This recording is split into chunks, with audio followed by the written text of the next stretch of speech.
Hello friends, आज का हमारा टॉपिक है फिजिक्स ऑफ हैंड मिरर। जब भी हम हैंड मिरर की बात करते हैं तो सुबह सुबह जब हम स्कूल के लिए तैयार होते हैं, ऑफिस के लिए तैयार होते हैं या बाज़ार जाने के लिए तैयार होते हैं तो हैंड मिरर एट्सेट्रा का ज़रूर यूज करते हैं।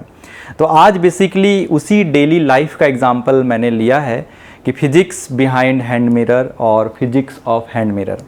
तो मेरे पास एक हैंड मिरर है, आप ये देख रहे हैं, ये हैंड मिरर है, इससे मैं अपना चेहरा देख सकता हूँ। तो इसका क्या फिजिक्स हम जानना चाहते हैं।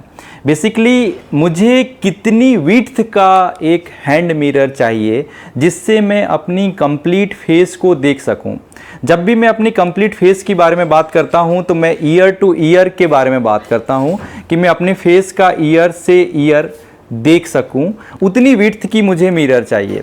तो आज बेसिकली इसी का हम फिजिक्स की स्टडी करने वाले हैं कि इसकी विड्थ क्या होगी इस मिरर की, इस हैंड मिरर की।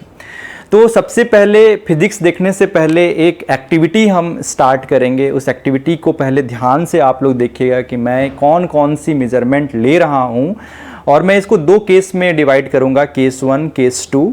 तो उस केसेस के लिए क्या मेजरमेंट्स मैंने लिए हैं उसको आप ज़रूर ध्यान से देखें, क्योंकि उसके बाद मैथमेटिक्स देखने के बाद, कुछ रे ऑप्टिक्स देखने के बाद उन्हीं डेटा का हम यूज़ करेंगे और देखेंगे कैसे फिजिक्स हमारे डेली लाइफ में घुली मिली हुई है, किसको फिजिक्स कहते हैं। जैसे फिजिक्स का मतलब ही होता है कि it's study of nature and it's law, तो वो अब हम देखने वाले हैं। तो चलिए एक्टिविटी सबसे पहले दोहराते हैं। मेरे साथ अनंता पटेल हैं जिनका हम मेजरमेंट लेने वाले हैं। तो अनंता पटेल का मैं पहले फिगर बना लेता हूं कि उनके फेस का, और उसके बाद फिर मैं अनंता पटेल को बुलाऊंगा और वहां से हम उनसे कुछ डेटा हासिल करेंगे और उस डेटा को ब्लैक बोर्ड में लिखेंगे, और उसके बाद फिर हम रे ऑप्टिक्स के द्वारा इसके पीछे की फिजिक्स की अंडरस्टैंडिंग लेंगे। तो चलिए अभी अनंता पटेल के फेस को ड्रॉ करते हैं और उसके बाद वहाँ से कुछ मेजरमेंट लेंगे और ब्लैक बोर्ड पे लिखेंगे। तो मान लीजिए ये अनंता पटेल का फेस है, थोड़ा सा ये वियर्ड बन सकता है, उस पर ध्यान ना दें, फिजिक्स के कॉन्सेप्ट पे ध्यान दीजिए। ये फेस है, यहाँ पे उनका आई है, ये सेकंड आई, बीच में नोज़, ये माउथ। ये हमने आई बनाया और इधर आई बना, ये उनका ईयर, इधर भी ईयर। अब हमें क्या करना है, जो मेजरमेंट्स लेनी है, जैसे हमने बात किया था फिजिक्स में, हमको ईयर से ईयर का डिस्टेंस चाहिए। तो ये मान लीजिए एक ईयर है, इधर दूसरा ईयर है, इन बिटवीन हम डिस्टेंस जो लिख रहे हैं उसको मान लीजिए मैं D1 से डिनोट कर रहा हूँ। साथ ही साथ मुझे एक और डेटा चाहिए, आई सेंटर से इस आई सेंटर का भी डिस्टेंस चाहिए, मैं इसको D2 से डिनोट कर रहा हूँ। ये दोनों ही डेटा अभी हम अनंता पटेल से उनके फिजिकल डेटा लेने वाले हैं। तो अभी अनंता पटेल को मैं बुलाता हूँ। ये हमारे सामने अनंता पटेल हैं। अब इनका हम मेजरमेंट लेंगे। ये स्केल है और हम सही ढंग से मेजरमेंट ले सकें उसके लिए हमने दो पेंसिल भी यूज़ करेंगे। तो सबसे पहले ये जो पेंसिल है उसको इस टाइप से आप रखिए, ज़्यादा इसको सटाइए मत, जस्ट टच कराइए ईयर टू ईयर पे, क्योंकि फिजिकल कंडीशन में जस्ट टच करेंगी। ये डिस्टेंस मैं अब ले रहा हूँ स्केल की मदद से। अगर मैं इसको एक्यूरेटली मेज़र करूँ तो ये यहाँ पे आ रही है, शायद ये आपको दिखाई नहीं दे रही होगी। तो मैं कैमरे के पास इसको ले जाता हूँ, मैं इसको कैमरे के पास ले जा रहा हूँ। कैमरामैन से मेरा रिक्वेस्ट है कि जूम प्रॉपरली करें सो दैट कि वो दिखाई दे। आप देख पा रहे होंगे कि ये 16 सेंटीमीटर है। ये नोट कर लीजिए डेटा, 16 सेंटीमीटर है। अब उनके आई टू आई सेंटर का हम मेजरमेंट लेंगे। तो चलिए अब वो मेजरमेंट लेते हैं, कितना आता है। अब उनके आई टू आई सेंटर का हम मेजरमेंट ले रहे हैं। ये अप्रॉक्सीमेट 8 सेंटीमीटर आ रहा है, लेकिन अगेन मैं कैमरा की तरफ लेके जा रहा हूँ सो दैट कि आप इसको देख सकें। ये कुछ आपको जूम करके दिखाया जा रहा है, ये 8 सेंटीमीटर है। तो इस तरीके से हमने दो मेजरमेंट लिए। उनके ईयर से ईयर का जो मेजरमेंट है वो है 16 सेंटीमीटर, तो मैं यहाँ पे D1 को लिख रहा हूँ 16 सेंटीमीटर। एंड उनके आई से आई सेंटर का जो मेजरमेंट है वो है 8 सेंटीमीटर। इस तरीके से दो मेजरमेंट हमने ले लिया है। अभी बेसिकली उनको परफॉर्म ये करना है कि इस मिरर की एक मिनिमम विड्थ को उनको फाइंड आउट करना है, जिससे कि वो अपना चेहरा ईयर टू ईयर को देख सकें और आगे पीछे कुछ और नहीं दिखना चाहिए, ईयर टू ईयर ही उनको दिखना चाहिए। तो वो उतना इसका उतना ही पोर्शन, इस मिरर का उतना ही पोर्शन वो यूज करेंगे। इसको कवर करने के लिए वो इस पेपर का यूज कर रहे हैं। इस पेपर की मदद से इस मिरर का जो साइज जो ज़्यादा है, जिसकी विड्थ जो ज़्यादा है, उसको वो कवर कर सकते हैं लाइक दिस। तो वो अभी इस एक्सपेरिमेंट को परफॉर्म करने वाले हैं। वो इतना ही पोर्शन इसमें देखने वाले हैं जिससे कि उनका फेस केवल दिखाई दे ईयर टू ईयर। फ्रेंड्स, अभी मैंने अनंता पटेल को मिरर एंड पेपर पीस दे दिया है।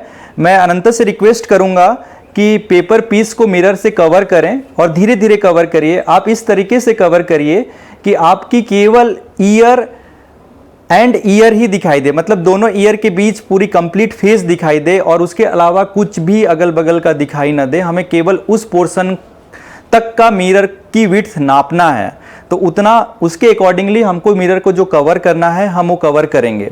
तो अनंता उसको एडजस्ट कर रहे हैं थोड़ा थोड़ा आगे पीछे करके, सो दैट कि उनकी केवल ईयर टू ईयर ही दिखाई दे उनकी फेस और आगे पीछे की इन्वायरमेंट्स उनको दिखाई ना दे। तो उन्होंने ये मेजरमेंट कर लिया है। फ्रेंड्स, अभी अनंता ने जो कवर किया है इस मिरर को, आप देख पा रहे होंगे कि इस मिरर का एक साइड कवर हो गया है और थोड़ा सा पोर्शन जिसकी मदद से वो अपनी कंप्लीट फेस को देख पा रहे थे। अभी मुझे इसका मेजरमेंट लेना है। इसके मेजरमेंट के लिए मैं स्केल की मदद ले रहा हूँ। मैंने ये स्केल लगाया यहाँ पे लाइक दिस, और जैसा मैं मेजर कर पा रहा हूँ ये 4 सेंटीमीटर का है, लेकिन शायद ये आपको दिखाई नहीं दे रहा होगा, तो मैं कैमरे के पास जा रहा हूं आपको दिखाने के लिए।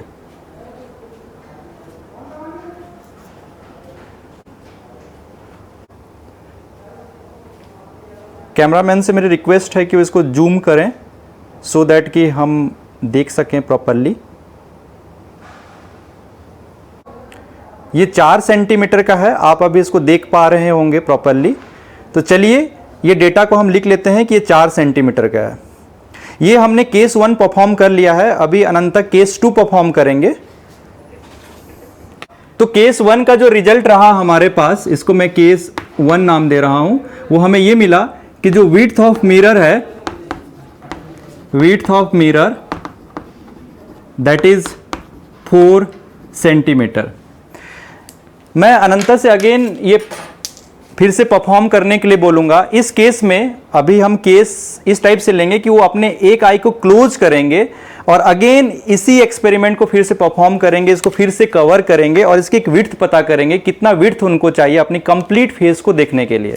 तो मैं हैंडओवर कर रहा हूं। फ्रेंड्स, अभी अनंता इस मिरर को, उनको जो पीस ऑफ पेपर दिया गया है उससे कवर करेंगे, लेकिन इस समय केस 2 की हम स्टडी कर रहे हैं। एक इंपॉर्टेंट कंडीशन ये है कि उनका एक आई क्लोज है, और जब एक आई क्लोज हो तो उनको मिनिमम विड्थ ऑफ मिरर की रिक्वायरमेंट क्या होगी, बेसिकली हम उसका एनालिसिस करने वाले हैं। तो अभी वो पीस ऑफ पेपर से वही एडजस्ट कर रहे हैं कि उनको मिनिमम रिक्वायरमेंट कितनी है मिरर की।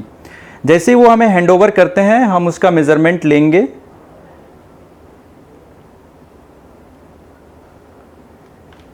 दीजिए मुझे। ये इन्होंने मुझे हैंडओवर किया है और इसको मैं मेजरमेंट ले रहा हूं। तो ये अप्रॉक्सीमेट 8 सेंटीमीटर आ रहा है। शायद ये आपको दिखाई नहीं दे रहा होगा, इसलिए मैं कैमरे के पास चला जाता हूं।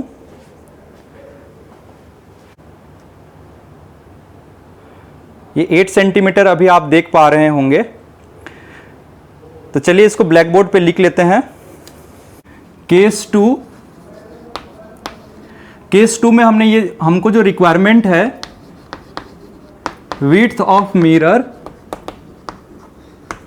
Is equal to 8 centimetre. Thank you Ananta, आपका किया हुआ एक्सपेरिमेंट की अब हम मैथमेटिकल एक्सप्रेशन देखेंगे। Thank you. तो चलिए फ्रेंड्स, अब हम मैथमेटिकल एक्सप्रेशन देखते हैं। फ्रेंड्स, अभी जो हमने एक्टिविटी की ये बहुत ही डेली लाइफ में घटित होने वाली एक्टिविटी थी। भले ही हम जाने अनजाने में कई बार ये एक्टिविटी को दोहरा चुके हैं आज तक, लेकिन हम इसके पीछे की फिजिक्स की अंडरस्टैंडिंग अभी तक नहीं ली है। तो चलिए आज उसी के पीछे की फिजिक्स की अंडरस्टैंडिंग लेते हैं।